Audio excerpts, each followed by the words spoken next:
siempre hacemos un repasito, ¿no? de lo que hemos dado hasta ahora. La unidad que estamos tratando se llama la unidad de ¿qué?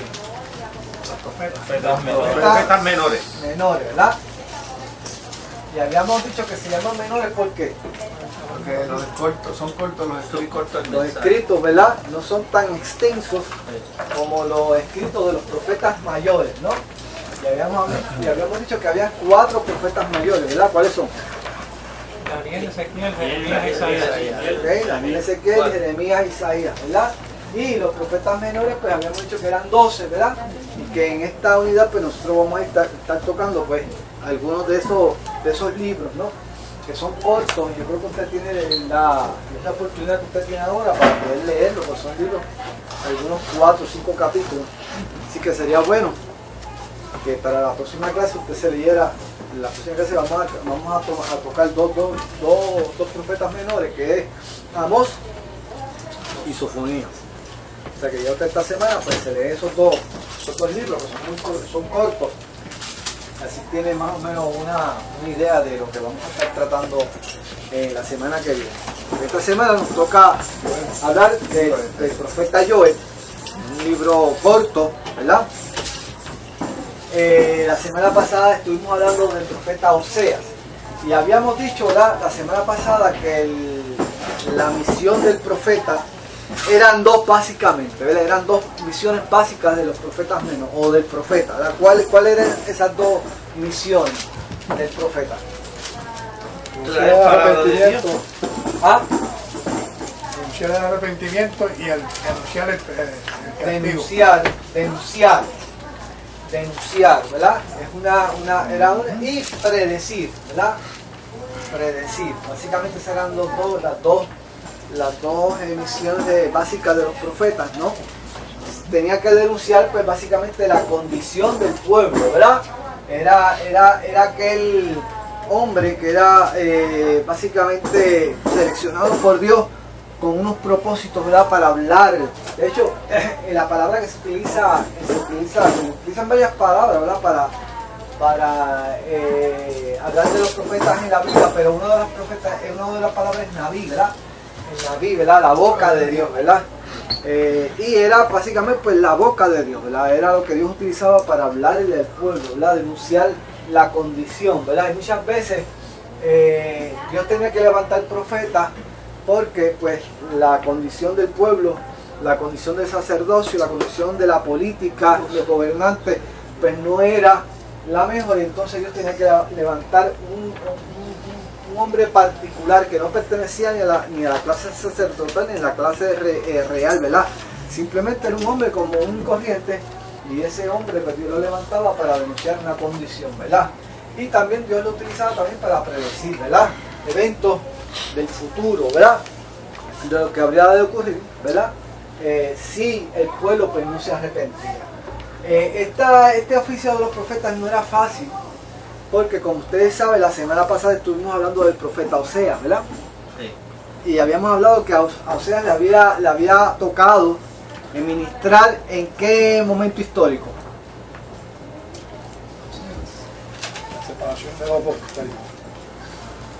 Cuando iba a ser invadido el grupo del norte. Ok, exacto. Acuérdense que habíamos hablado la semana pasada que existían que 2 reinos, ¿verdad? Se había dividido en la nación de Israel. Estaba el reino del norte, que se constituía de 10 tribus, y estaba el reino del sur, ¿verdad?, que era constituido por 2 tribus, ¿verdad? La sede del reino del sur era Jerusalén, y la sede del reino del norte era ¿quién? Samaria, ¿verdad? Samaria era la sede. Entonces Jeroboam básicamente, ¿verdad?, fue el hombre que comenzó básicamente la iniciación del reino del norte, y Roboam, hijo de Salomón, pues fue el que inició entonces la trayectoria del reino del sur. El reino del norte se conoce como Israel o Efraín, ¿verdad? Israel o Efraín, y el reino del sur también se conoce como Judá, el reino de Judá. Básicamente, algunos profetas Dios los escogía ¿para qué?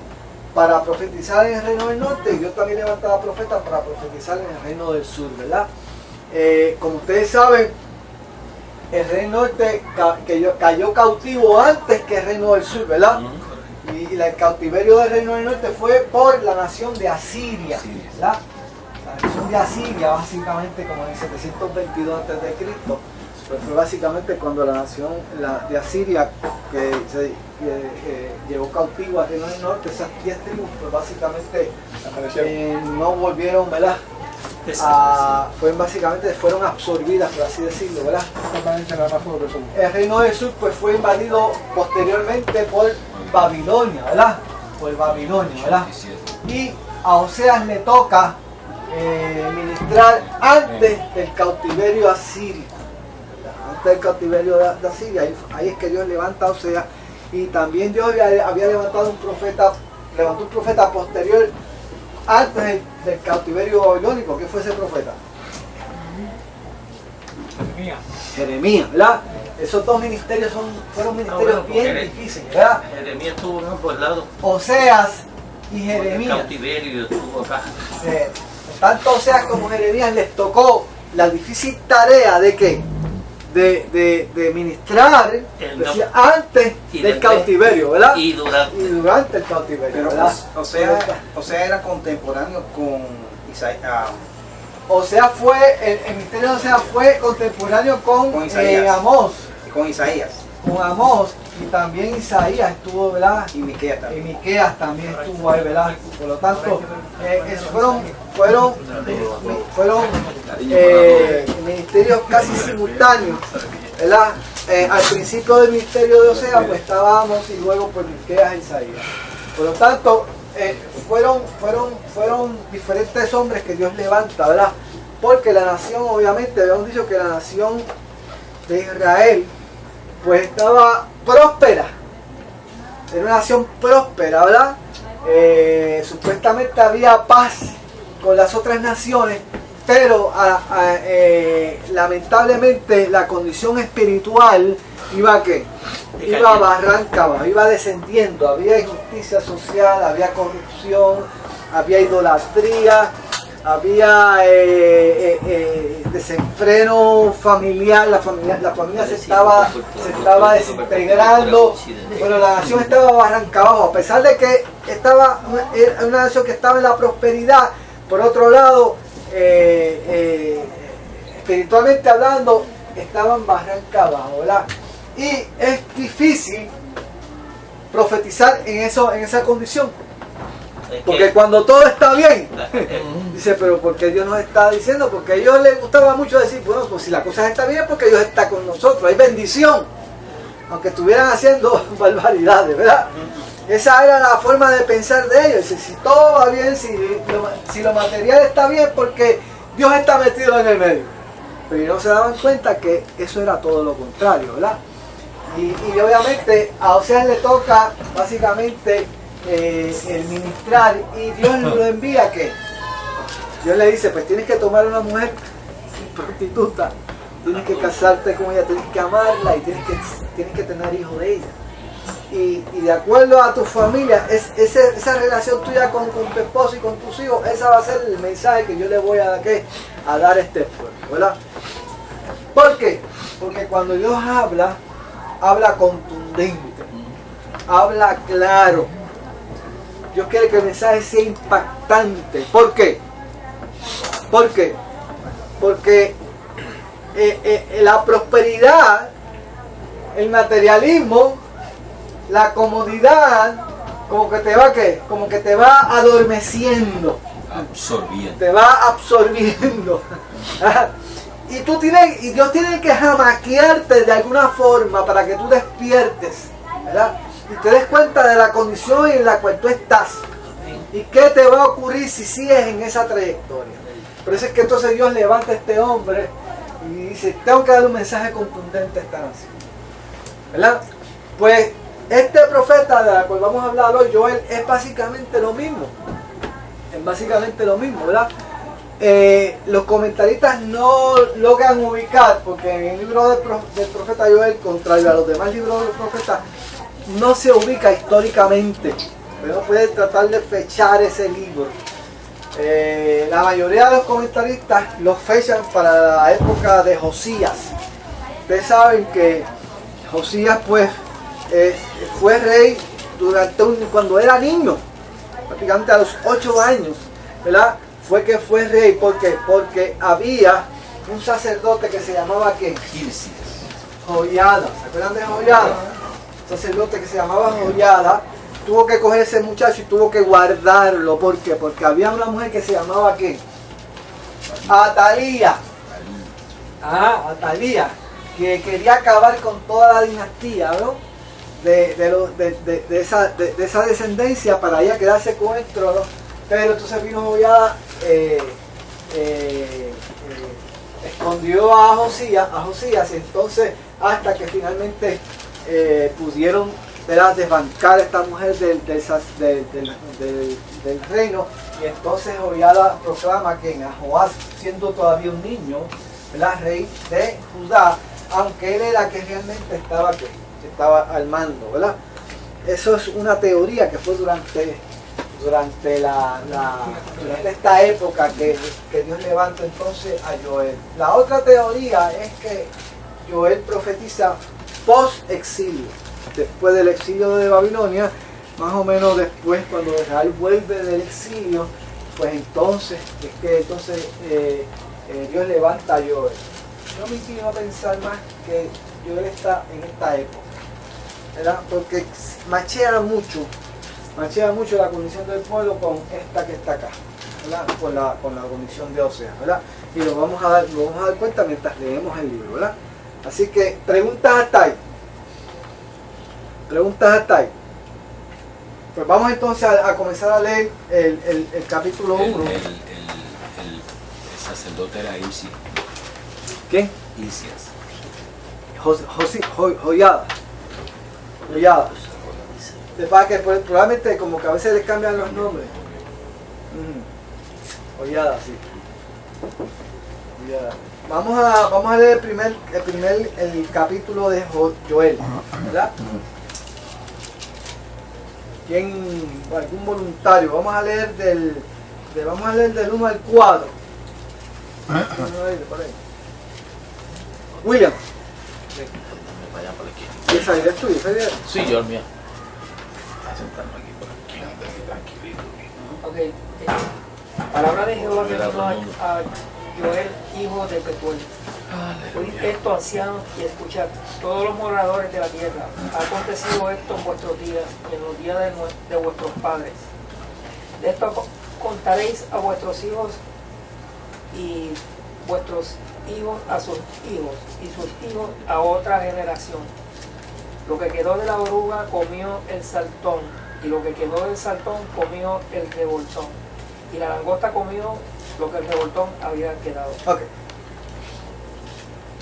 Fíjense que Joel comienza la profecía, ¿verdad? Tratando de llamar la atención al pueblo. O sea, cuando Dios levanta un hombre y te dice, tienes que darle un mensaje que cajamaquea a este pueblo, ¿verdad? ¿Y cómo comienza Joel el mensaje? Dice, oíste estos ancianos. Fíjate que se dirige a los ancianos. ¿Por qué? Porque los ancianos son los llamados a mantener la sociedad. Y Sí. en adición a eso, los ancianos venían obligados a dar la palabra y volver y pasarla para adelante, así hasta todas las generaciones. Mire, la única cultura que no valora la ancianidad es la cultura occidental. Porque en el oriente, en la cultura oriental, la ancianidad se valora de una forma... O sea, es experiencia, son modelos, representan la sabiduría, ¿verdad? O sea, Experiencia de la vida. y estos ancianos tienen una responsabilidad tremenda, ¿verdad? En todos los niveles. De hecho, hay tribus donde el anciano es el patriarca. O sea, hasta que no muere el anciano, no. Ese es el patriarca, no importa la edad que tenga. No se hace nada. Y se le respeta, ¿no? Y la palabra del anciano es la palabra del anciano. Hay que obedecerla, ¿no? Por lo tanto, estos hombres tenían la responsabilidad, ¿verdad? ¿De qué? De guiar al pueblo. Eran los líderes. Eran los líderes del pueblo. Los guiaban. Estaban, básicamente, eran los que supervisaban, ¿verdad? De que el pueblo llevaba a cabo que la palabra, porque antes no habían libros. Antes no habían libros. Tradición. La forma de uno enseñar la palabra era a través de la tradición oral. Por eso es que dice aquí, por eso es que dice, oíd ancianos. Primero hay una convocación, ¿verdad? Dice, oigan ancianos, oigan todos los moradores de la tierra. Y dice, ha acontecido esto en vuestros días o en los días de vuestros padres. O sea, algo sin precedente. Algo sin paralelo. Algo nunca oído de lo que ustedes van a escuchar ahora. O sea, prepárense, porque lo que les voy a decir es algo que ustedes nunca, su oído nunca lo han escuchado. Está preparando, hay una convocación. Alerta pueblo. ¿Se acuerdan de aquella frase de Gille? Alerta pueblo, que Cristo viene, ¿verdad? ¿Se acuerdan de eso, verdad? Los más viejitos, ¿verdad? Porque aquí la mayoría son de menudo, ¿verdad? Para acá. Porque son... ya, pues no se acuerdan de... La mayoría no se acuerda. Oye, ahora no se acuerda de eso, ¿verdad? Ahora que corroboro que en el occidente los ancianos no valen nada. Ahora menos. No, pero tú no eres anciano, ¿no? A ti no te regalan el café Kmart, ¿verdad?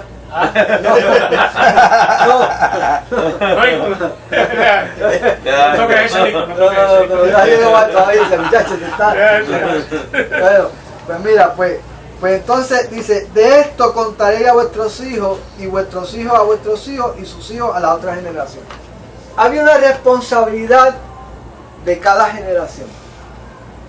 Cada generación era responsable de transmitir a quién, la palabra, las experiencias, el mensaje de Dios a la generación subsiguiente. Oiga, y le voy a decir algo, eso no ha cambiado. Eso ha cambiado. Nosotros podemos tener la Biblia, podemos tener internet, podemos tener iglesias, podemos tener programación a través del internet, podemos tener programas de radio, programas de televisión, escuelas bíblicas, seminarios, pero le voy a decir algo. Es la responsabilidad de los padres, ¿verdad? Instruir a los hijos en esto. Eso es irreemplazable. Usted no puede reemplazar eso con nada. Con nada. Nosotros somos responsables de nuestros hijos. El día que nosotros no estemos aquí, pues tenemos que estar seguros de que nuestra responsabilidad ha sido descargada. Que le hemos transmitido todo lo que sabemos acerca de la palabra. Ya sea con nuestras experiencias, ya sea con nuestra enseñanza, nuestro conocimiento. Todo. Todos. O sea, y eso tiene que ser así. Porque si eso falta, oiga, la generación que viene se va a quedar coja. Se va a quedar coja. Aunque ellos son responsables, ¿verdad? De tener sus propias experiencias con el Señor. Eso no lo quita a nadie. O sea, ellos le van a dar cuenta al Señor con sus propias experiencias. Pero nosotros tenemos una responsabilidad bien grande con ellos, ¿verdad? Por lo tanto, nosotros no nos podemos callar, no podemos depender de que otro le va a contar. Nosotros tenemos que enseñar. Por eso es que el culto familiar es tan importante. El culto familiar es importante, esas reuniones familiares es importante, porque ese es el único momento. Hoy en día, oiga, hay tantas cosas que absorben nuestro tiempo. Y con la televisión, pues imagínense, cada uno llega, prende la televisión y hay como una televisión en cada cuarto. Y eso, pues todo el mundo viendo televisión. Y ahora con el internet, pues es otra cosa, porque entonces si no está viendo televisión, está viendo internet. Y decirle, vamos a apagarlo todo y vamos a oiga, hay que empezar a decírselo una hora antes para que una hora después entonces todas puedan. Yo empiezo a las 10 de la noche en ese etapa. Yo empiezo a las 10 de la noche. Y termino a las 11:15 cuando finalmente nos podemos reunir y ya uno está cabaciendo ya, pero hay que hacerlo. Pero se vaya la luz. No, eso es una bendición. Una bendición, por eso. Que se vaya la luz, una bendición, sí. Que se vaya la luz, Estados Unidos, sí, sí. Ahí no hay excusa que vaya. Mira la vela. Solamente se prende eso una. es una bendición, que se vaya a dar una bendición. Eso es así. Así que vamos a orar para que la luz se vaya ahora mañana y Mañana tenemos se va. una semana sin luz para que podamos Orar y regalar a la familia. Ok. Vamos a orar por eso cuando terminemos Ahora porque María cambia de rumbo. Cambia de rumbo María y se tira más para abajo y nos parte de carta. Bueno, es una responsabilidad nuestra, ¿verdad? Y dice, ¿y el mensaje cuál era? El mensaje está en el versículo 4. Dice, lo que quedó de la oruga comió el saltón, lo que quedó del saltón lo comió el revoltón, y la langosta comió lo que del revoltón había quedado. Hasta ratón. Tradúceme el Desierto, saltón y el revoltón. que era un desierto.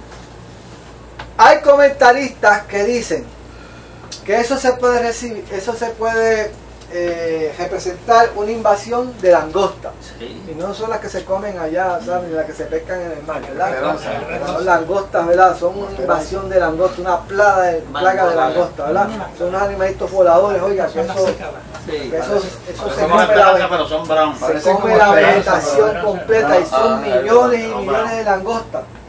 ¿Verdad? Y eso cuando se posa sobre la tierra, eso acaba con todo, olvídese, con toda la vegetación. Todo lo que es verde, ¿verdad?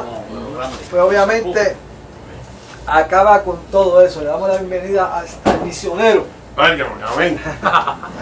al misionero de la República Dominicana. Oh, pero bueno. Después le damos 5 minutos al final de la clase para que nos cuente más o menos ahí, nos dé un briefing Amén. de lo que pasó allá abajo. Uno dice que puede ser una plaga de langosta y que lo que está aquí, estos cuatro fases, son 4 fases del crecimiento de la langosta, metamorfosis. ¿verdad? La metamorfosis desde la larva hasta el insecto adulto, ¿verdad? Otro dice que son 4 oleadas, ¿verdad? De ataques, de invasiones de langosta uno detrás de otro. Otro dice que puede ser también que esto representa la invasión de un ejército. Sea lo que sea, lo que iba a venir no era bueno. Era una El plaga. ejército de Jehová. No era bueno, ¿verdad? Y obviamente ese es el anuncio, ¿no? Viene algo, ¿verdad? Y viene algo para destrucción. Ese fue el mensaje del profeta, ¿verdad? Algo que nunca ha sucedido antes, lo que viene, ¿verdad? Y obviamente esta gente sabía lo que era una invasión de langosta, ¿sabes? Porque esas invasiones suceden en esos países, porque eso se genera en el área, en la región de Sudán. De alguna forma, allí es que se producen estos millones de langostas, y entonces cuando vienen los vientos del sur, arrastran con todos esos insectos, y entonces viene, arropa todo lo que tiene por ahí el norte de África, ¿verdad? Por lo tanto, estas cosas pues suceden, ¿verdad? Y la gente de allá, los moradores de esa Sacan la tierra, cosecha, Víctor, ¿verdad? conocen, acaban Se con comen todo. todo. Vamos a explicar posteriormente hasta dónde Se llega comen. hasta dónde Hasta llega las raíces se comen. la magnitud de esta invasión. Vamos al 5. Vamos al 5. ¿Quién lo lee? ¿Quién tiene por ahí? Ajá, Joel. Despertad, borrachos, y llorad. Gemid, todos los que bebéis vino, a causa del mosto, porque os es quitado de vuestra boca. Porque pueblo fuerte e innumerable subió a mi tierra.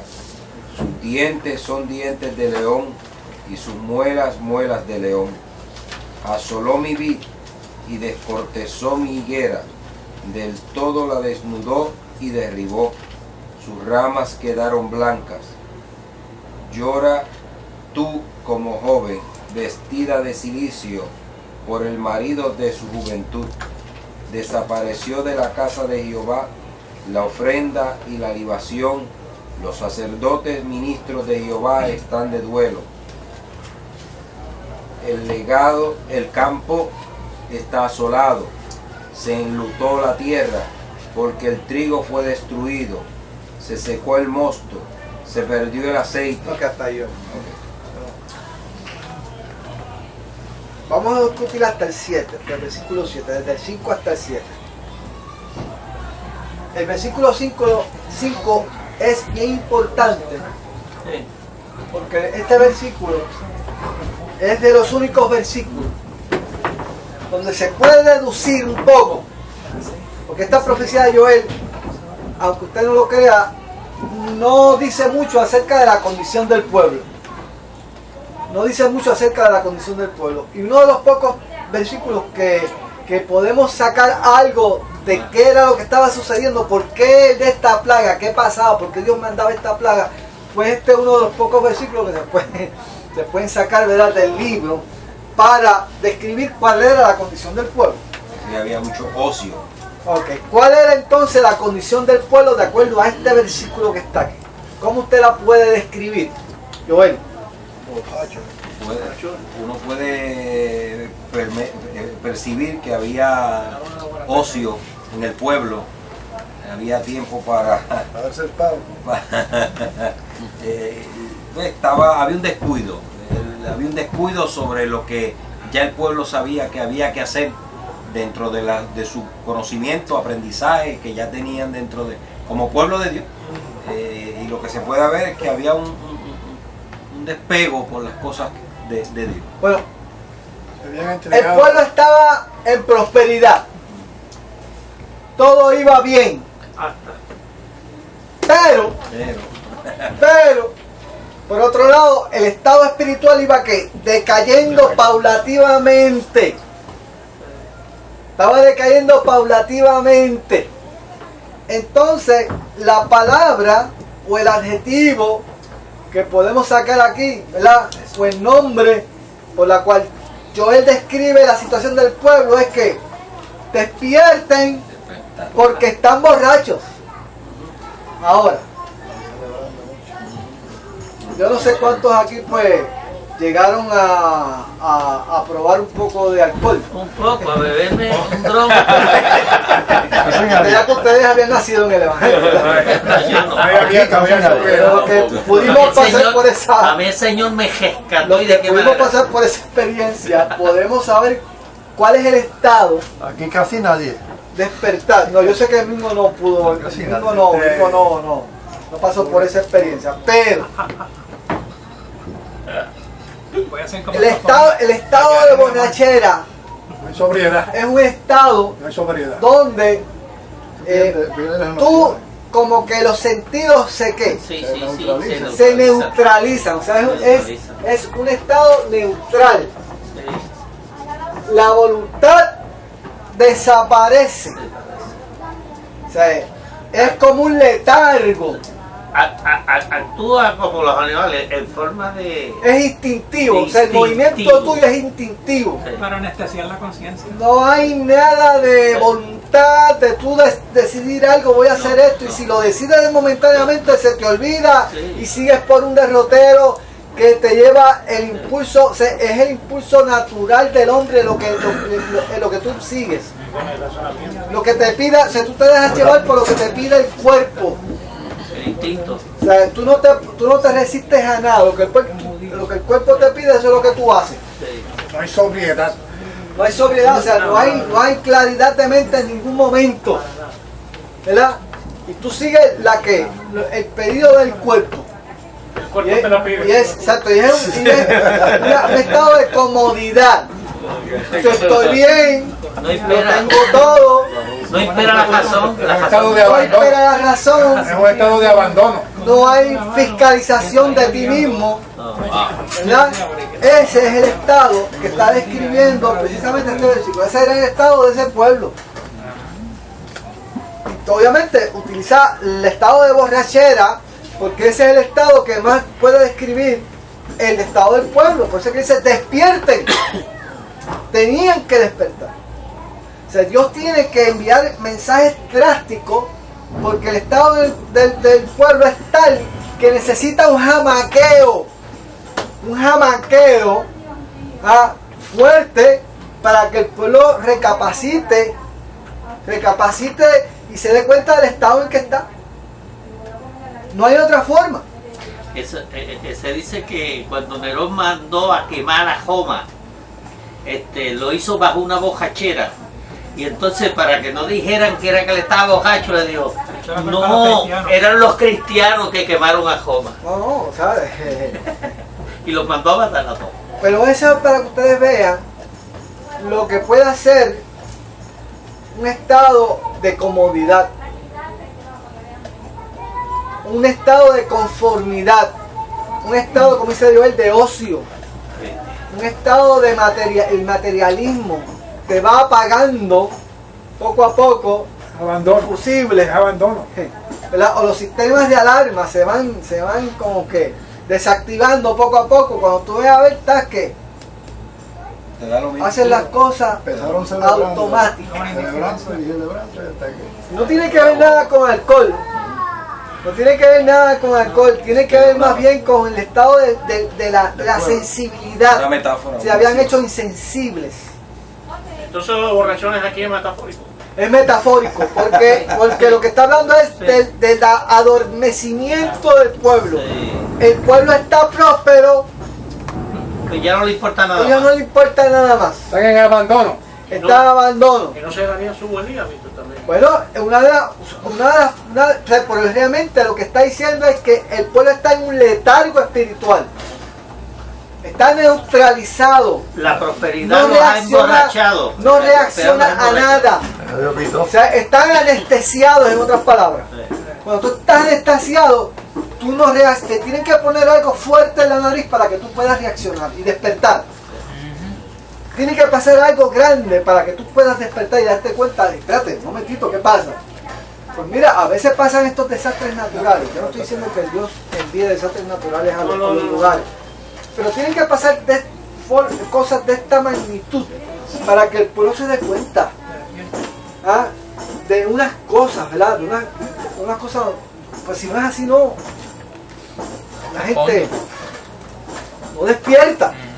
Se da cuenta del estado en que se encuentra la humanidad, ¿verdad? Y tienen que pasar estas cosas, ¿verdad? Por lo tanto, despierten borrachos, lloren, giman, todos los que beben vino a causa del mosto, porque os he quitado de vuestra boca. Algo va a suceder. Se les va a quitar el biberón de la boca. ¿Ok? Ahora, porque pueblo fuerte e innumerable subió a mi tierra, sus dientes son dientes de león y sus muelas muelas de león.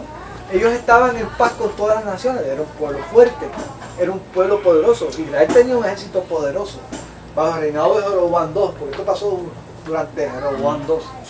Tenían un ejército poderoso, tenían buenos aliados, confiaban en sus fortalezas, confiaban en su situación económica, tenían seguridad. Por lo tanto, dice, ¿de qué nos podemos preocupar? Estaban en un letargo. Un letargo Porque debido a esa la a falsa, violencia. porque las falsas seguridades, las falsas confianzas, confiamos mucho en nuestras propias fortalezas. Ahora, dice aquí, asoló mi vid y descortezó mi higuera, del todo desnudó y derribó sus ramas, quedaron blancas. Ahora que te interrumpa. Ajá, Aquí dice sobre el número 6. ajá. Aquí se describe la plaga de langosta como una nación guerrera, innumerable por su tamaño. Sus dientes son las armas que lo trituran y devoran todo. Eso es así. Y mira cómo lo describe el 7. Dice, asoló mi vid y descortizó mi higuera. Del todo la desnudó y derribó sus ramas y se quedaron blancas. Solo todo.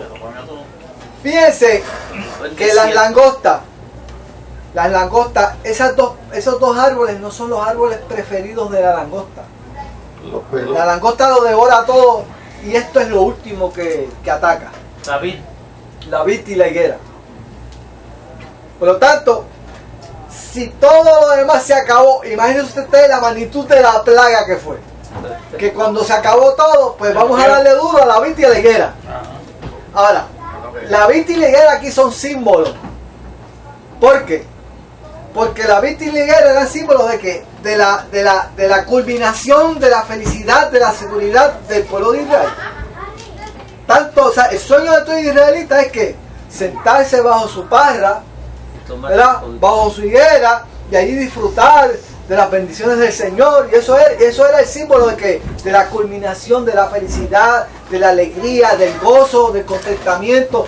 Esas dos arbustos eran los que realmente representaban la bendición de Dios. En la vendimia. La vendimia. En la vendimia. Ese es el punto, es lo que él dice. Por lo tanto, ahora, cuando esto sucede, cuando esos dos árboles se desaparecen, cuando dice descortezó, la dejó desnuda, es porque la langosta,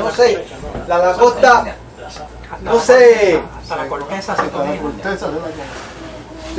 no se conforma con comerse las hojas, sino que coge la corteza de los árboles y la devora. Eso se comió todo. ¿Qué pasa? Que cuando esa corteza desaparece, Era blanquito. ese árbol, para que vuelva a dar fruto, tarda ¿qué? Años. Sí.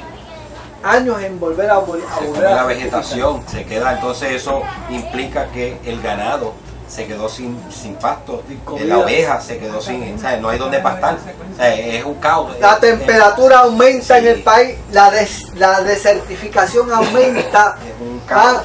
la erosión aumenta, llueve, se lleva el terreno fértil, la capa fértil del terreno, o sea, es una devastación total. Viene el piojo y viene la chicha. Entonces vienen todos esos insectos, viene el calor, bueno, los animales se mueren. O sea, El cuadro que está es un dibujando, cuadro desolador completamente. Desolador. Desolador completamente, ¿verdad? Fíjate que, y es bien interesante porque cuando usted lee Isaías 35, ustedes han leído Isaías 35, ¿verdad? Es uno de los capítulos más hermosos que tiene la Biblia, ¿verdad? Donde el profeta, donde Dios promete convertir que el desierto, la soledad, el solar yermo, ¿en qué? En bosque, como la gloria del Líbano, como la gloria del Carmelo. Dice, donde hay desierto yo voy a hacer manaderos de agua. Lo voy a convertir en bosques frondosos. Eso es lo que Dios pretende hacer con el hombre que se pone en las manos de él. Pero cuando el hombre hace lo contrario, lo convierte de bosque a desierto. Se convierte, o él mismo se convierte en desierto porque está bebiendo aguas que no está bebiendo agua saludable, está bebiendo aguas aguas contaminadas. Y cuando un árbol absorbe aguas contaminadas, ¿qué pasa? Se pudre. Se pudre. Las raíces se ¿verdad? pudren. Se pudre. Por lo tanto, eso mismo era lo que estaba pasando con este pueblo. Y obviamente, como la vid y la higuera representan ese fundamento de lo cual ellos habían confiado, y decían, estamos bien, El confort de estamos seguros. el confort. Cuando Dios les amaquea el fundamento, entonces las cosas están malas. Dios les tiene que jamaquear el fundamento para que ellos se den cuenta de que algo malo está pasando. Está actualizado entonces. Eso es actualizado. Exacto. O sea, Dios en la misericordia. O sea, le voy a decir algo. O sea, esto que Dios anuncia a este pueblo no es otra cosa que la misericordia de Dios. O sea, lo peor que puede hacer Dios es hacerse de la vista larga y dejar que el pueblo siga barranca abajo. O sea, las bofetadas que tú coges de Dios son bofetadas de misericordia, ¿sabes? Las vergüenzas que tú recibes de parte de Dios son vergüenzas que tú pasas porque Dios te ama. Son regaños. Son regaños, son jalones de oreja que tú te pones rojo o son ¿qué?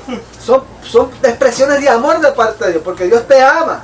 Dios no quiere que tú sigas cometiendo las cosas que sigues cometiendo. Y de verdad que tenemos que conocer a Dios, ¿verdad? ¿Cómo es que Dios actúa? Porque Dios no quiere la muerte del que muere. Dios quiere corregirte a tiempo y por eso es que acude a esto. Tiene que tomar medidas drásticas para que tú lo recapacites. ¿Quién sabe si me vas a arrepentir? Vamos a ver ahora. Vamos a leer del 8 en adelante. ¿Quién lo tiene por ahí? Del 8 hasta el 11. ¿Quién lo tiene por ahí? Ajá. Yo trató como joven vestida de cilicio por el marido de su juventud. Desapareció de la casa de Jehová la ofrenda y la libación. Los sacerdotes ministros de Jehová están de duelo. El campo está asolado. Se enlutó la tierra porque el trigo fue destruido. Se secó el mosto. Se perdió el aceite. Confundidos labradores, emit, viñeros, por el trigo y la cebada, porque se perdió la mies del campo. La vid está seca y pereció la higuera. El granado también, la palmera y el manzano. Todos los árboles del campo se secaron, por lo cual se extinguió el gozo de los hijos de los hombres. Ok, está aquí. ¿Qué es lo que está diciendo estos 3 versículos? ¿Está eso? La magnitud del azote. Desolación. Eso iba a impactar la sociedad, el orden social. Iba a impactar el orden religioso. ¿Ah? E iba a impactar el orden económico. Todos los órdenes. A mí nunca se me olvida lo que pasó en el 9/11. Yo creo que eso no se le va a olvidar a nadie. De hecho, un anuncio no pagado es el día de mi cumpleaños, así que cualquiera que Wow. es el día de cumpleaños el 9/11. Se aceptan. Pero para que ustedes vean, o sea, a veces tienen que pasar cosas así para que el pueblo despierte. A mí nunca se me olvida que cuando eso sucedió, esa mañana sucede, el jefe de mi oficina, el office manager, me dice: Víctor, a mí me gustaría que tú dieras un peche a los empleados y hagas una oración para que se calmen los ánimos. Fíjate como Dios tiene, o sea, yo no digo que eso lo mandó Dios, pero las cosas que tienen que pasar para que el pueblo que se dé cuenta de lo vulnerable que somos, de lo vulnerable que es el hombre, ¿entiendes? Porque si no es así, o sea, vivimos como si fuera todo Como si fuéramos eternos. eterno, como si todo fuera automático. Yo le decía, Que nos merecemos todo. yo le decía a los maestros el miércoles, decía: mire, cuando usted va al supermercado, usted ve esas góndolas llenas de aguacate, plátano, cebolla, tomate. Ahí usted tiene cuanta marca usted tiene para escoger, pan de todas clases. Oiga, eso es usted postrarse y darle gracias a Dios. Abundancia. Hay abundancia. Hay provisión. Ahí existe. Y yo creo que eso nada más, o sea, es un detalle insignificante. Cada que usted ve el supermercado, mire, eso no está ahí porque está ahí. O sea, eso es un mensaje de parte de Dios, de su bendición a este pueblo. ¿Sabes?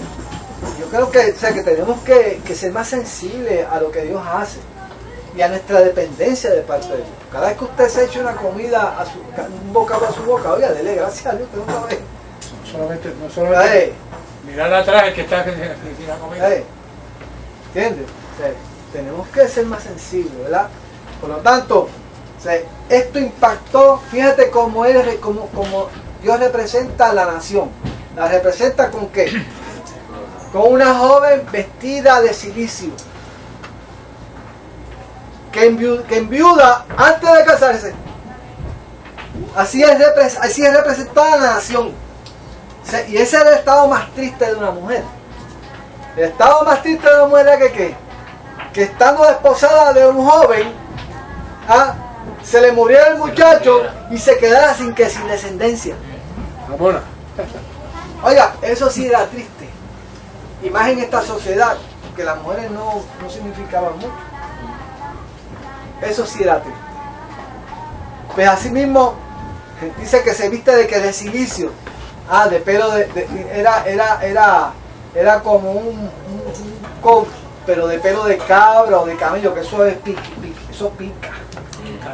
Eso tiene calor. Eso es saco ahora. Saco. ¿entiendes? Eso no es muy cómodo, ¿verdad? Eso se utilizaba cuando había duelo, cuando había dolor, ¿verdad?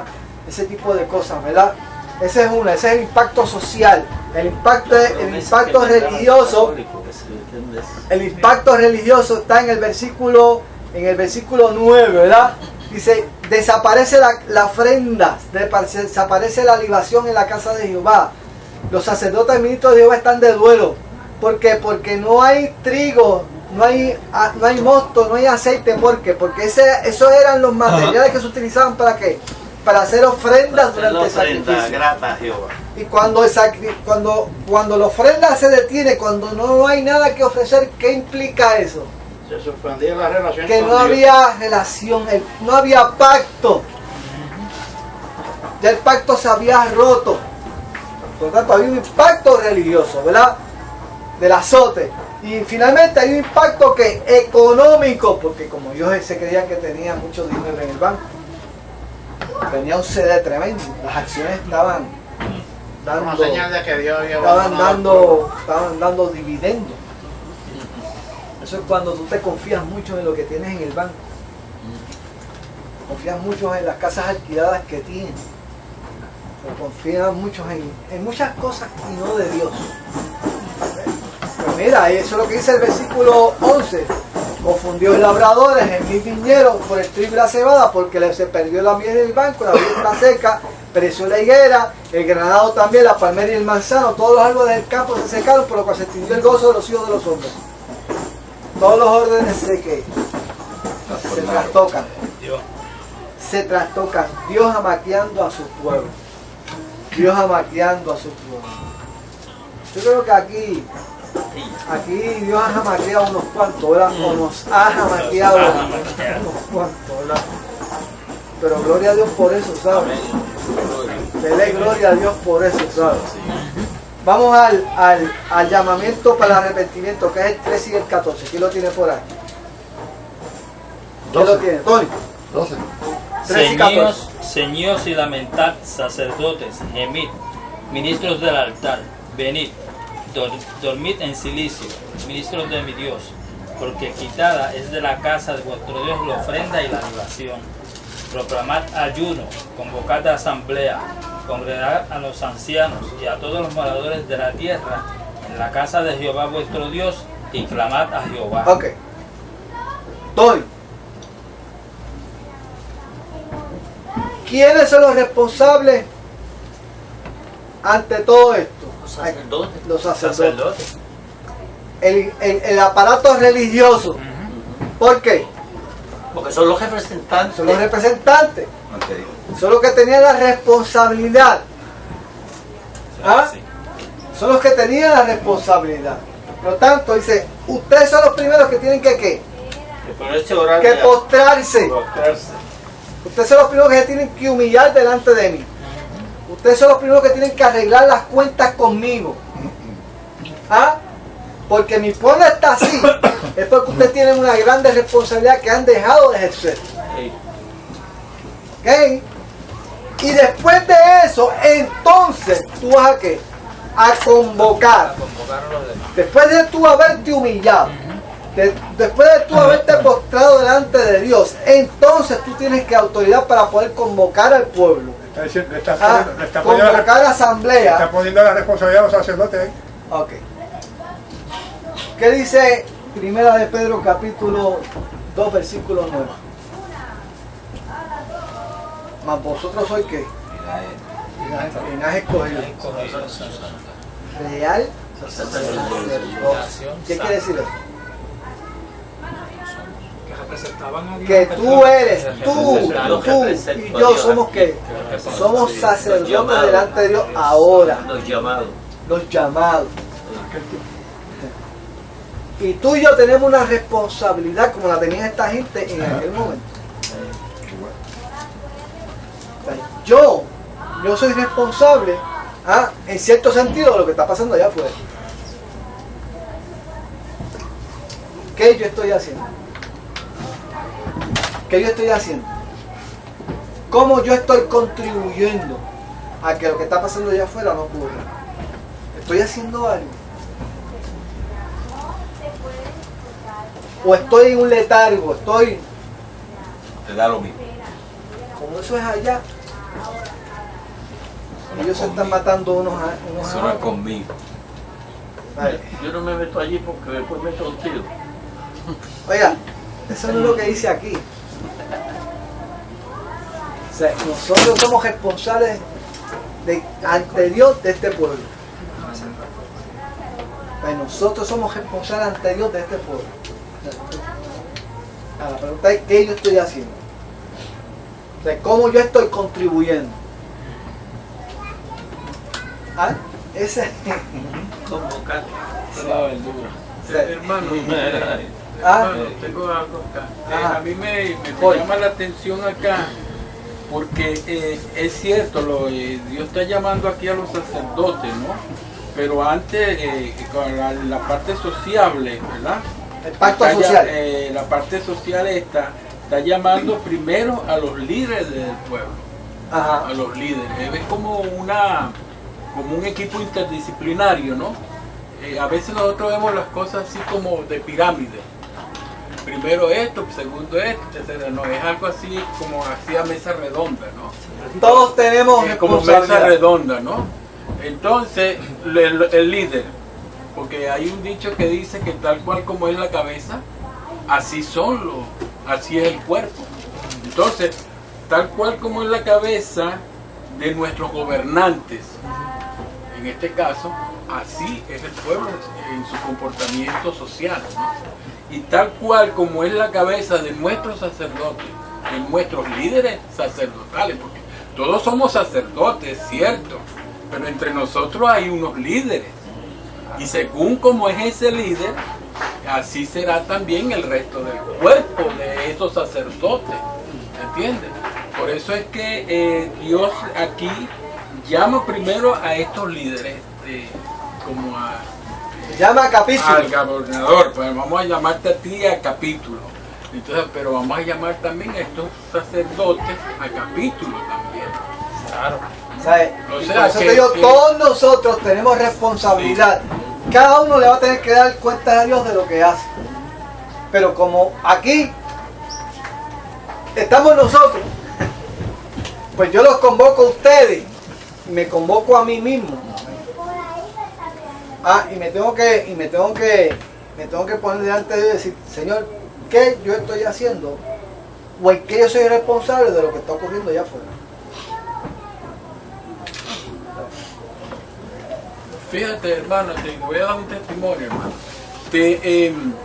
En estos días yo oí decir a un líder que de nombre aquí en Puerto Rico, que dijo lo siguiente. Él dijo, vale, mi papá lo que hizo fue dejarme, fue deuda y dolor. Mi papá. El papá un líder sacerdotal, digamos. Y lo que le dejó al hijo fue deuda y dolor, problema. Entonces yo digo, wow, Dios mío, qué cosa. Entonces, ¿de qué se está valiendo ese hijo para solucionar ese dolor y ese problema? Lo que pasa es que a veces... Qué tremendo lo que que está pasa es pasando que- entre nosotros como iglesia. Exacto. Lo que pasa a veces Sí. es que tenemos que tener mucho cuidado también porque nosotros valoramos mucho.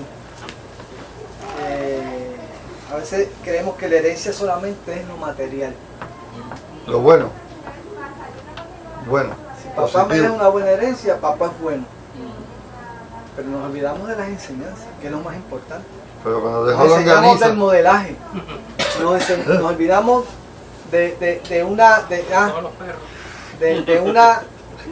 de una forma de vida, de una palabra, que a veces no fue la mejor forma de enseñárnosla, ¿verdad? Pero lo hicieron lo mejor. O sea, a veces uno tiene que madurar en ese sentido. A ver, o sea, yo no puedo exigirle a mi padre algo que realmente, pues mire, no lo hizo. A lo mejor tenía la mejor intención del mundo de hacerlo, pero, ¿verdad? Pero yo te voy a reconocer eso en él.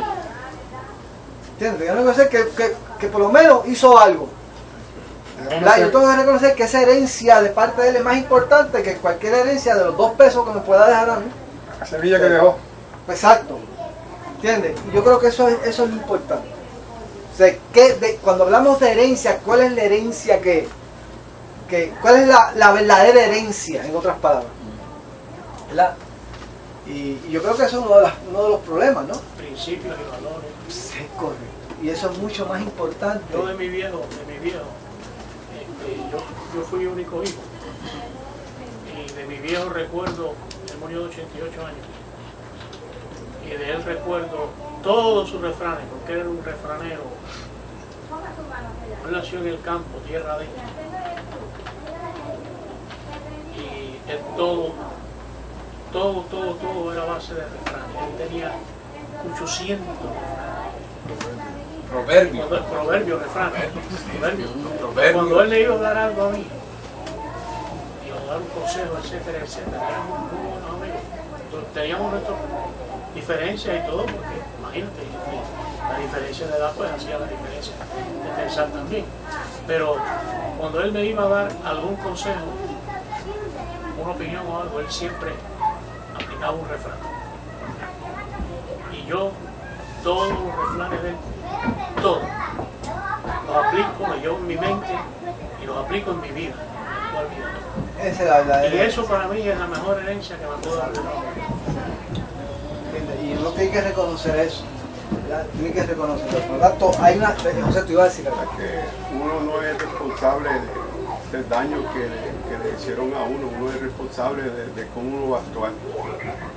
O sea, yo no soy responsable del daño que papá me hizo, yo soy responsable de cómo yo voy a actuar. Si voy a actuar en perdón, si voy a actuar en amor o madurar, ¿sabes? Porque ellos quizás en su sabiduría errónea, pero que ellos crean que estaban bien, pues, y uno no puede dar lo que no tiene, pues ellos cometieron muchos errores. Pero yo soy responsable de cómo yo actúo, ¿sabes? No del daño que me hicieron. Cada vez es responsable de sus actos. O sea, cuando nosotros, o sea, yo veo aquí en esta profecía lo siguiente. O sea, nosotros tenemos una parte vital en la trayectoria de nuestro pueblo y de nuestra nación. Y si nosotros vemos que la cosa no está bien, nosotros tenemos que tomar acción. O sea, la iglesia tiene que tomar acción. O sea, no nos podemos quedar jugando a la religión. O sea, nosotros tenemos que movernos, movilizarnos de alguna forma. O sea, para poder advertir al pueblo, ¿verdad?, de las consecuencias de vivir sin Dios. Mire, a lo mejor usted dice que esto es un mensaje trillado, lo que sea. O sea, y la iglesia en esta última época ha tomado un mensaje triunfalista, un mensaje que gusta al oído, porque es el mensaje de la bendición, y ese es un mensaje bueno. Pero también, por otro lado, hay un mensaje de responsabilidad, la cual yo no escucho mucho, porque no es un mensaje que tenga mucha aceptación. Fíjate, a nadie le gusta que digan la responsabilidad. O sea, a lo mejor donde único usted escucha eso es aquí, en la escuela bíblica. Pero a lo mejor usted allá arriba no lo va a escuchar mucho, porque allá obviamente el mensaje de misericordia, el mensaje de la gracia, el mensaje de que Dios te va a extender tus manos, Dios te va a levantar, Dios te va a sanar, Dios te va a restaurar. Y ese mensaje es bueno. Yo no digo que el mensaje es un mensaje bueno, y el mensaje que atrae a las almas. Pero yo creo que también hay que tener un balance con el pueblo, ¿verdad? Y hay sus foros para ver. Por eso es que la escuela bíblica es tan importante. Porque la escuela bíblica, ¿verdad?, hay cosas que hay que decirlas aquí entre nosotros. O sea, a lo mejor allá donde hay gente que nos visita, pues probablemente no podemos hablar así como estamos hablando aquí, ¿verdad? Porque allá hay gente que llega la primera vez y pues tú no lo puedes bajar con mensaje de esa forma. O sea, yo creo que fue el otro extremo, que también la iglesia de antaño, pues también, o sea, yo creo que los extremos son malos. Yo creo que hay que tener un balance, ¿verdad? O sea, nosotros podemos ir demasiado también a la buena, pero tampoco podemos coger el bate de 34 para estar bateando a todo el mundo cada vez que... ¿Entiendes? O sea, tiene que haber un mensaje, pero creo que tenemos que estar conscientes de lo que nosotros representamos dentro de la sociedad y la responsabilidad que tenemos. ¿Ah? Tengo a mi hermano Millo y después tengo a mi hermana Diana. Yo puedo ver el principio o el esbozo de una definición de herencia cuando Dios le pregunta a Moisés, ¿qué tú tienes en la mano? Una vara. Esa es una herencia. Lo que nosotros hacemos con lo que tenemos, ese deseo que Dios nos da para poder hacer algo con eso y esa visión que Él nos da para tener un propósito para ese recurso, es la mejor herencia. Osvaldo está aquí. Sí, está ahí. ¿Con qué es que los muchachos tuyos hacen las tablas de surfing? Con un Shayphone y con un plane. En Estados Unidos hay una propuesta federal que estaban haciendo tablas de surfing con desperdicios ambientales. Sí, es una... Eso nosotros estamos tratando de entrar en un fondo que se llama Biofoam. Tú le estás dando una herencia a esos muchachos. Nehemías sabía que tenía que reconstruir las paredes y el templo con los escombros. Y un mensaje para nosotros, que a veces nosotros pensamos que somos escombros de nuestra vida, de injusticia, de maltrato, de situaciones sociales. Con eso es que Dios quiere que nosotros reconstruyamos para su gloria. Y eso es una herencia que le podemos dar a todos los que nos miren. Vieron esto muchos y temieron a Jehová. Y lo glorificaron. Tengo a mi hermano ya que tiene... Dios le bendiga. Qué bueno que usted dijo el hecho de que hay cosas que se dicen aquí que no se pueden decir en la iglesia porque hay gente inconversa. Pero Dios dijo, hagamos al hombre a nuestra imagen y semejanza. Ahora el hombre quiere devolver el favor a Dios y quiere hacer a Dios de acuerdo al hombre. Yo he visto últimamente donde cogen el nombre de Cristo, por ejemplo, la iglesia de las otras ovejas, que es de homosexuales, y cogen el nombre de Cristo y que si usted lo mira, se dice, pero ¿qué es esto? Como ellos son seguidores de Cristo, ellos alaban a Cristo, ellos sirven a Cristo, pero lo que sucede es que el Dios de antes era un Dios sanguinario, criminal, que se le daba ira, y el Dios de ahora es un Dios de amor, que no tiene que ver nada con aquel Dios, una emancipación de Cristo prácticamente. Y muchas iglesias están cogiendo eso, sí. Pero Dios dice en su palabra que Él no cambia, que es el mismo. Inmutable Dios. El mismo. Y Él lo que cambió fue el modo y la forma de administrarse con el hombre. Pero todavía Él tiene un juicio determinado para aquel que no obedece su palabra. Y dice, ay de aquel que cae en la mano del Señor. Tremenda cosa en caer en la mano de un Dios vivo. Dice la Biblia, ¿no? Entonces, hay que tener, si usted, yo quisiera que yo entro a ver todas cómo son sus creencias, cómo son sus dogmas de ellos, de los testigos de Jehová, de los santos de los últimos días, porque cuando tengo que hacer defensa de mi evangelio, tengo que conocer qué es lo que ellos creen. Y es triste, si una persona que no conoce bien el evangelio se mete y mira eso y dice, bueno, pues también, todo lo que cree en Cristo está salvo, ya. Todo aquel que diga Cristo es mi Señor está salvo. Hay que tener mucho cuidado. Alguien fue que dijo, hermano, fue que el otro día que es muy peligroso eso de que uno salvo siempre salvo, es muy peligroso. Sí. Es un baldo hay que decir algo. No, hermano, en verdad quiero pedirle disculpas a todos. Estoy bien agotado, pero sumamente agotado y quiero retirar porque cansancio me domina. Estoy tratando de prestar atención, pero el agotamiento físico es fuerte. Te vence. Y en verdad tengo que ir para mi casa, que es un ruido alto y no, tienes que cuidar porque tranquilito, que no te vayas de un accidente. Sí, y me di un bañito que improvisamos ahí en la fábrica para venir, para no tener que ir a la casa y bajar. Y dije, ay Señor, qué bueno, pues cogí fuerza. Pero el cansancio de toda la semana me está dando... Pues viene, mijo. No sé si decir. Eso para que te des cuenta. Mira, No, aquí no te voy a decir descansa en paz. ¿Verdad, hermano? Hay que vaya con Dios. rest in peace. Yo quiero decirles algo. Descanse ya, hasta ahí. Yo quiero decirles algo que cuando yo me estaba preparando para venir para acá, yo decía, Señor, yo tengo dos choices. Me puedo ir para casa por el cansancio que tengo, porque sé que estoy bien agotado. Pero ¿qué yo voy a hacer en mi casa? No me voy a poner a ver televisión ni a hacer otra cosa, porque mi gozo está en ir a escuchar tu palabra y edificarme en ti. Eso a mí me llena. Por eso que estoy aquí, hermano.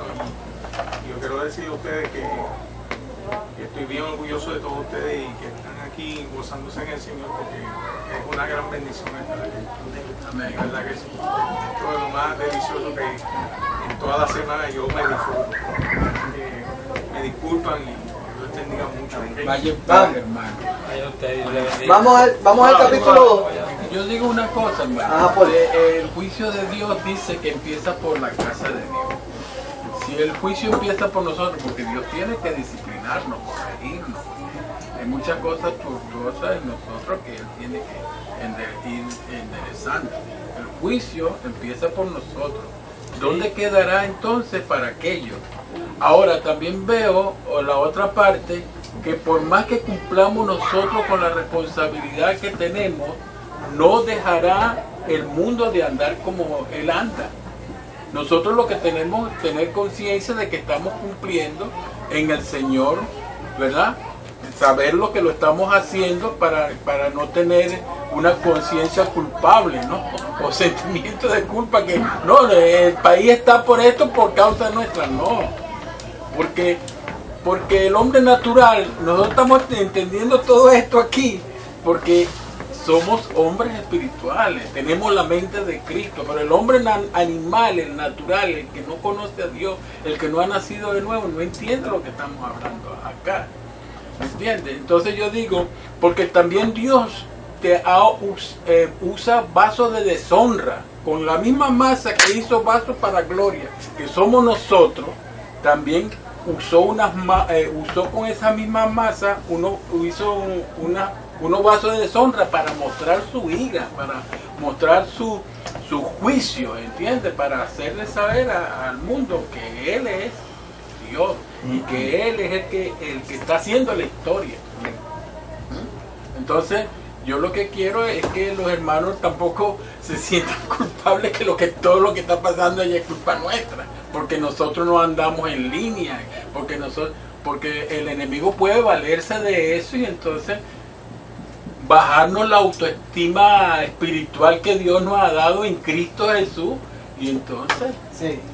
Lo que pasa es que parte, ¿no? Ambos extremos son malos. Sí, por eso. ¿Sabes? Y uno tiene, ¿sabes? A veces uno tiene que autoevaluarse. ¿Verdad? De vez en cuando, para estar seguro, ¿verdad? De que a veces nos cuidamos mucho la autoestima y no queremos. Tenemos que autoevaluarnos de vez en cuando. Y estar seguro, ¿verdad?, de que estamos cumpliendo, porque cuando estamos cumpliendo, pues obviamente, o sea, no nos vamos a sentir culpables, ¿verdad? Y mira, y hay tanto que hacer. Hay tanto que hacer, ¿verdad? Vamos al capítulo 2. Vamos a leer del 12 al 14. ¿Quién lo tiene por ahí? ¿Tú lo tienes, José? No, yo voy a hacer un comentario sobre eso. Ok. Ahorita. Ok. Entonces, ¿quién lo tiene por ahí? Mingo, tú no has dicho nada hoy. Está como líder.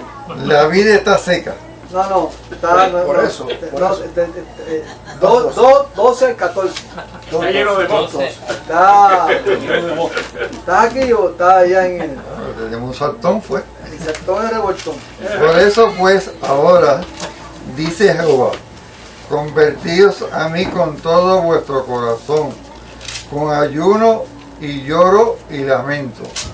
Rasgad vuestro corazón y no vuestro vestido, y convertíos a Jehová vuestro Dios, porque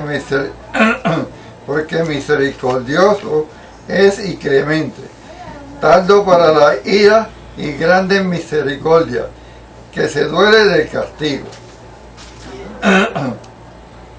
quién sabe si volverá y se arrepentirá y dejará bendición tras de él. Eso es ofrenda y liberación para Jehová vuestro Dios. Libación. Ok, Luis, Libación. tú que estabas comentando ese versículo ahorita. Aquí estamos viendo lo que estuvimos estudiando en las clases pasadas, de que Jehová nos advierte, o Dios nos advierte, esto, están haciendo esto malo, le va a pasar esto, pero la misericordia de Dios es tan grande que siempre tiene algo bueno para los hijos, porque es el deseo de Jehová que todo el que está en el piso se levante, y esto es lo que está pasando aquí. Dios siempre deja la puerta abierta. Abierta siempre. Siempre le deja. O sea, hay unas consecuencias del pecado. Oh, sí. Unas consecuencias del pecado, pero Dios siempre deja la puerta abierta. Eso es así. Porque la idea, el propósito de Dios no es que el hombre se destruya. El propósito de Dios es que el hombre que se restaure, cambie. Dice aquí la palabra convertidos. La palabra convertidos, ¿qué quiere decir? Cambio de rumbo, ¿no? Cambia de rumbo. Y a veces uno como que llega un momento donde uno vira ahora completamente y uno como que está medio desorientado en ese momento, como que tú vas caminando todo el tiempo para un solo lado y de momento tú tienes que virar para atrás. Y dice, como que tú de momento te desorientas.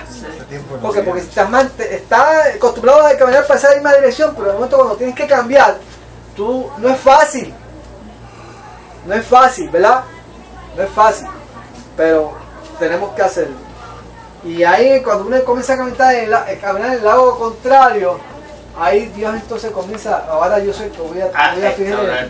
Ahora es que yo te voy a ver, porque ahora vas a depender completamente. En esa desorientación tuya es que yo voy a tomar. Yo siempre uno a veces se pregunta por qué Dios le dio con coger a Israel y meterlo en el desierto. Había rutas rutas cortas, ¿verdad? Por la costa, que eran de menos de una semana para llegar a la tierra prometida, pero Dios lo metió en el desierto. Sí, no era que tenía que curar al pueblo.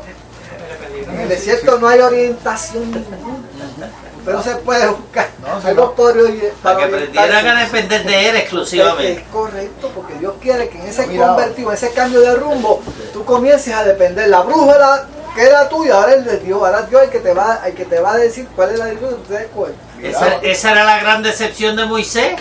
Exacto. Que el pueblo no quería entender esto y no hizo más que subir al monte, y cuando bajó ya habían vuelto a lo anterior, al becerro de oro. No, y si hubiesen cogido la ruta regular, hubiesen mirado para atrás. Llegan a Babilonia enseguida y con la mala costumbre de Egipto. Tengo allá. Con los ídolos. Está primero que yo, primero que yo. Ahí está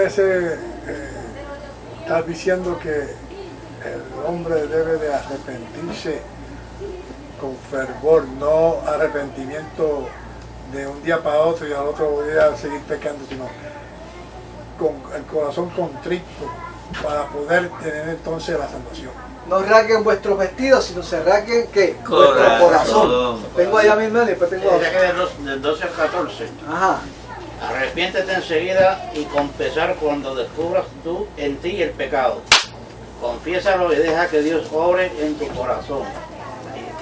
Vuélvete continuamente a Dios y coloca tus dolencias y problemas en sus manos, en la confianza de que se haga su voluntad. O sea, en este proceso de conversión, es bien difícil para el hombre. O sea, esto no es fácil para el hombre. Es que el hombre no quiere aceptar que está actuando mal. El hombre no, o sea, al hombre se le hace, los cambios son difíciles. O sea, tenemos que entenderlo. Los cambios son difíciles. Que nosotros cambiemos es difícil, pero una vez decidimos hacerlo, Dios comienza a trabajar con nosotros. O sea, esa es la bendición. Pues Dios reconoce que el cambio que tú estás llevando a cabo no es fácil, pero Él se propone, por eso dice, convertíos, y yo voy a hacer una serie de cosas. Y contigo. Dice, y quién sabe si lejos de juicio lo que va a dejar es bendición. Seguro. ¿Entiendes? y de toda esta experiencia, tú vas a obtener que una ganancia. Por eso es que dice la palabra, vosotros son más que vencedores. Una bendición. O sea, en todas las crisis hay una bendición, hay una ganancia. El creyente tiene esa garantía de parte de Dios. Que en todas las crisis que nosotros pasemos, siempre va a haber que una ganancia. Esa es la palabra más que vencedores. Sí, y eso está garantizado. Eso no es. Eso está garantizado. Yo tengo a José que tú ibas a decir algo, ¿verdad? Dice que el arrepentimiento tiene que venir de Dios, porque el hombre en sí no por causa del pecado, porque el pecado endurece, el pecado es rebeldía, nos hacemos creer que tenemos la razón, y Dios nos corrige, nos redarguye, nos trae la tristeza, porque esa tristeza que produce Dios pues nos trae vida, y es Dios hablándonos, convenciéndonos. Entonces en ese amor pues nosotros respondemos, pero Dios nos ayuda a convencernos de que estamos mal, porque si no nos ayuda no lo hacemos, no lo hacemos porque el pecado en parte, Dios está, Dios no va a producir exactamente el arrepentimiento del hombre, el hombre tiene que recapacitar. Exacto. Yo nunca me olvido de aquella noche. Yo estaba acostado en aquella cama, en una barraca del ejército allá en Panamá, y yo estaba seguro que si yo no reaccionaba y buscaba de Dios, mi vida no iba a ir para ningún lado. No iba a ir para ningún lado. Y al otro día me invitaron a una iglesia. Y yo fui a esa iglesia. ¿Entiendes? Y yo sabía que tenía que tomar una decisión. Yo sabía que Dios estaba detrás de todo eso, porque el que me trae ese pensamiento a la mente es Dios, yo lo reconozco. Pero yo soy el que tengo que decidir. Dios te pone el pensamiento en la mente, pero tú eres el que tiene que decir, voy para allá, voy a cambiar. Y Dios actúa contigo, tu voluntad que está embotada, que está ahí casi trancada, ahí es que empieza a moverse con la gracia de Dios, ¿entiendes? Y es como una contribución mutua entre tú y Dios, ¿entiendes? Y cuando tú empiezas a caminar, oiga, tú vas a ver la mano de Dios en tu vida, orar, ¿entiendes? O sea, es una cuestión mutua. Tengo a mi hermano y después tengo a... Quiero participar. Sí, Paul. El pecado. Ahorita leímos que el pueblo estaba borracho. Pero entonces, ¿qué pasa? El pecador no tiene que estar bebiendo, puede estar borracho, porque lo que pasa es que el pecador está borracho, seco. Está borracho. No tiene una borrachera seca, lo que tiene el pecador, lo que tiene una borrachera seca, que no está consciente de lo que está haciendo. No. O sea, y si está consciente, está rebelde conscientemente también. O sea, es una mezcla de... Tú estás borracho y tú sabías que estabas borracho. Porque tú tampoco es que te vas no vas a saber que estás borracho. No. Estoy borracho, estoy hendido. Pero es el entendimiento. El entendimiento es el que no funciona. Lo otro es tuyo. Y hasta que no haya arrepentimiento, entonces es que viene la sobriedad. Es correcto. En el arrepentimiento que viene lo natural. Tú hablas con el alcohólico y el alcohólico reconoce que es alcohólico. El problema es cómo salir de este alcoholismo. Cómo yo jamaquearme y dice, pues no voy a beber más. Ese es el problema. Reconoce que es alcohólico, pero ¿cómo yo me puedo sacudir de esto? Empezar a caminar de una forma que le gusta, de algo que le gusta. Exacto. Tengo más fácil. A veces no sé, yo no sé si es que yo no entiendo, pero a veces hablamos del hombre, Cuando yo hablo del hombre, estoy hablando del hombre que no conoce a Dios. Cuando yo digo, porque el hombre, yo estoy hablando es con aquel que no conoce a Dios. Ahora, cuando estamos dirigiéndonos a la iglesia, está el hermano. El apóstol Pablo hacía algunas cosas, decía, porque fulano, porque esto, aquello y lo otro, pero vosotros, hermanos, no sois así, ¿no? Entonces, yo entiendo y quiero de verdad subrayar lo que decía el hermano acá, que nosotros tenemos una ventaja sobre ese pueblo Israel. ¿Ah? Dios no está trabajando con corazones viejos ni con espíritu viejo. Él puso un espíritu nuevo en nosotros, puso un corazón nuevo en nosotros, puso su Espíritu Santo en nosotros para que nosotros aprendamos la obediencia. Es un proceso, un aprendizaje, porque a veces esto no es soplar y hacer botella, o sea, tener una varita de mágica y decir, bueno, ya tú eres perfecto en tu diario vivir. No, tu diario vivir tú jamás vas a ser perfecto, tú vas hacia la perfección, aunque tienes una posición delante de Dios de perfección, porque Dios te ve a través de Cristo, eres perfecto, pero en tu vida diaria necesitas esa perfección, ¿verdad? Irte perfeccionando, y para eso dejó al Espíritu Santo para esa tarea.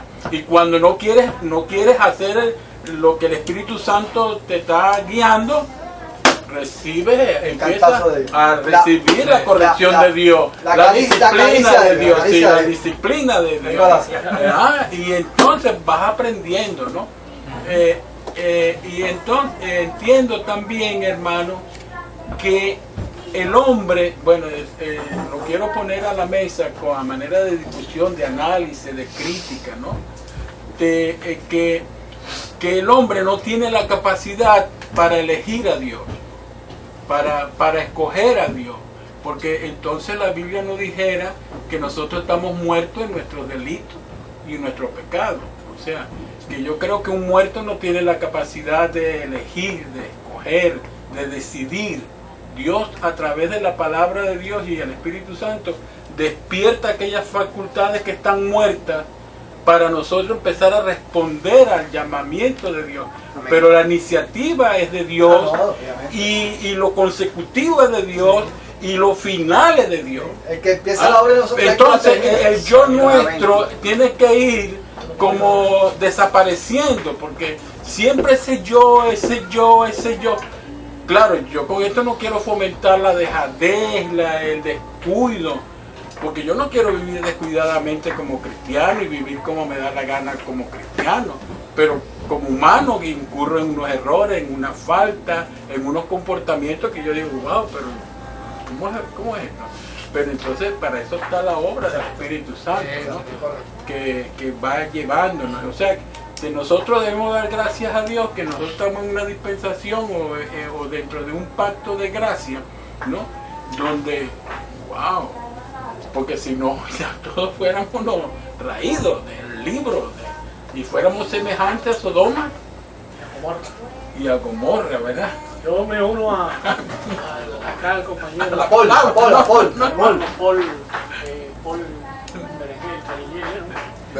Berenjena no, berenjena. Yo me uno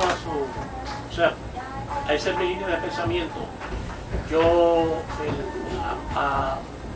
como un pequeño testimonio, yo me convertí, fue en mayo de hace 16 años, así que en 2011, réstale 16, por allá por el 95.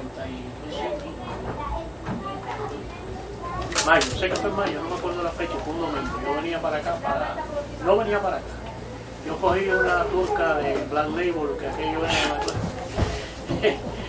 y no sé por qué. No puedo decirlo en este momento, yo sí que tenía más o menos su madre.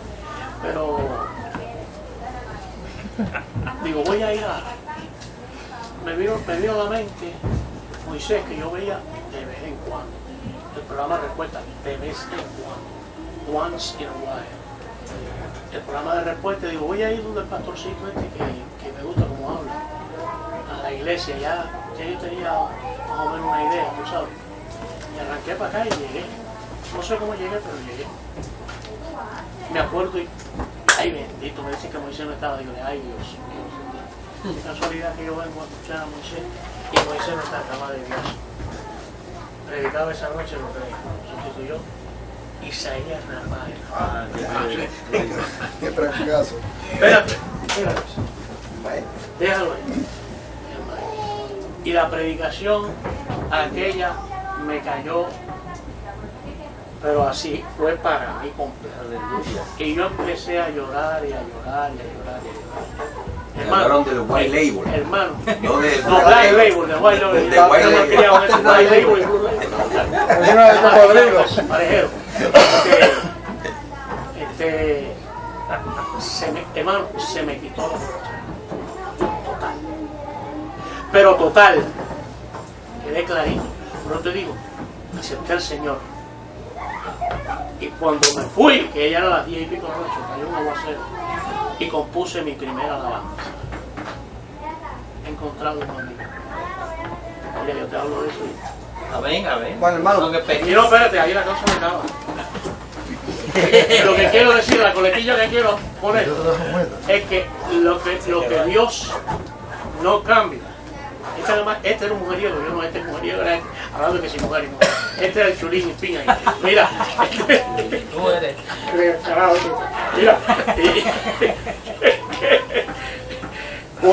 cuando al otro día seguí yendo a la iglesia hasta el día de hoy. Seguí yendo a la iglesia hasta el día de hoy. Gloria a Dios. Pero esto es que no hay programa, no hay tratamiento, no hay nada.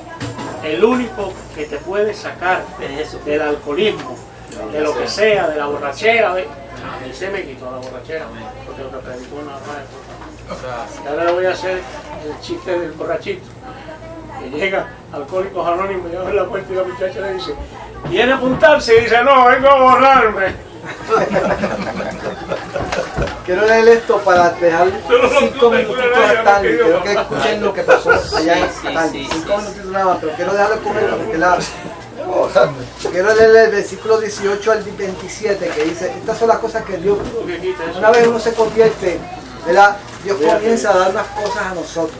Dice, Jehová es solícito por su tierra y perdonará a su pueblo. Eso está en Joel 2. Responderá Dios y dirá a su pueblo, he aquí, yo os envío pan, mosto y aceite. Sé que todo lo que quitó aquello, Él lo restaura y seréis saciados de ello. Y nunca más os pondré en oprobio entre las naciones. Y haré alejar de vosotros al del norte. Lo echaré en tierra seca y desierta, su faz será hacia el mar oriental y su fin al mar occidental. Y exhalará su hedor y subirá su pudrición porque hizo grandes cosas. Si allá ellos iban a escuchar grandes cosas que habían pasado, que nunca habían escuchado, ahora van a ser mayores. Tierra, no temas, alégrate y gózate porque Jehová hará grandes cosas. La tierra. Animal, yo empiezo a darle ahora a la creación. Tierra, tranquila. Animales, tranquilos, no teman. Y ahora le va a hablar al hombre. Hijos de Sión, alegraos y gozaos en Jehová vuestro Dios, porque os ha dado la primera lluvia a su tiempo, y hará descender sobre vosotros la lluvia temprana y la tardía como el principio. Las eras se llenarán de trigo y los lagares rebosarán de vino y aceite. Oiga, esto se lo está diciendo un pueblo que lo que tiene de frente es devastación, ¿sabes? Devastación. Dice, y os restituiré los años que comió la oruga, el saltón, el revoltón y la langosta, mi gran ejército que envié contra vosotros. Y vas a comer hasta saciarte y alabarás el nombre de Jehová vuestro Dios, el cual hizo maravillas con vosotros y nunca más será mi pueblo avergonzado. Y conoceréis que, y esto es lo más importante, y conoceréis que en medio de Israel estoy yo. Yo creo que esa es la bendición más grande. Que en medio de la crisis tú vas a conocer que sí, Dios estaba en medio de ti. Y que yo soy Jehová vuestro Dios y que no hay otro, y mi pueblo nunca jamás será avergonzado. Y la bendición más grande, y después de esto, derramaré mi espíritu sobre vuestra carne, y vas a profetizar, y va a profetizar tu hijo y tu hija, los ancianos soñarán sueños, y vuestros jóvenes verán visiones. Y esa es la profecía. Y esa es la profecía, ¿verdad? Eso le pasa al que se convierte. Y se cumplió en Pentecostés. Exacto. Pero eso se cumplió allí también. Tengo allá amigos y entonces tengo hasta ahí. Nosotros ahora pertenecemos a una iglesia de los últimos días. Y lo que tenemos de frente, pues, culturalmente, pues, desde el siglo XVIII, pues, el terror malthusiano, la advertencia apocalíptica. Y tenemos para considerar solamente lo que procede proféticamente como la escatología. Y Lo que tenemos que recordar es, como Paul lo ha recordado anteriormente, que nosotros estamos asistidos divinamente por el Espíritu Santo, ¿verdad? Y eso lo vemos hasta cuando el buen samaritano recoge a aquel hombre estropeado y lo lleva al mesón y le da vino y venda sus heridas con aceite. Esos son tipos de gozo y la unción del Espíritu que los restaura y rompe el yugo. El caballo negro del Apocalipsis tradicionalmente lo vemos como un anuncio de carestía, de pobreza, de hambre. Un denario para la cebada, dos denarios para la harina, pero no le pongas carga ni al vino ni al aceite. La obra de Dios, la obra de la iglesia, no va a ser empequeñecida, mermada por las circunstancias de los últimos días. Nosotros vamos a ser restaurados a tal extremo que vamos a darle al mundo las herramientas. Nosotros somos la alternativa. Y para hacer la alternativa, no podemos estar con la cara larga. Tenemos que estar con el triunfo, con la victoria. Esta es la victoria que ha vencido al mundo. Perfecto. Amén.